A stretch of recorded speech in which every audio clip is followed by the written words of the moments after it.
Home quarantine is basically keeping yourself away from other members of your family to stop the transmission of the disease.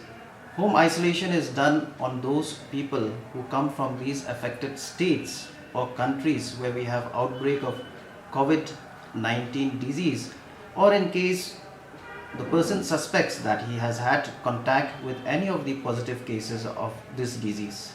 Immediately on arrival, notify of your arrival to the health authorities by calling the number 108. Stay in a well ventilated room.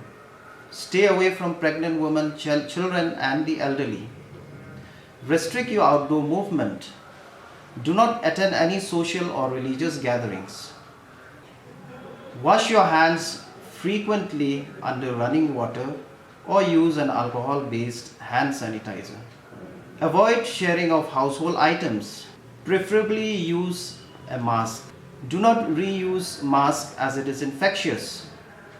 If symptoms appear, call the toll-free number 108. Assign a dedicated family member to look after the quarantined person. Avoid shaking bed sheets or linens. Preferably use gloves while doing so. Wash hands frequently.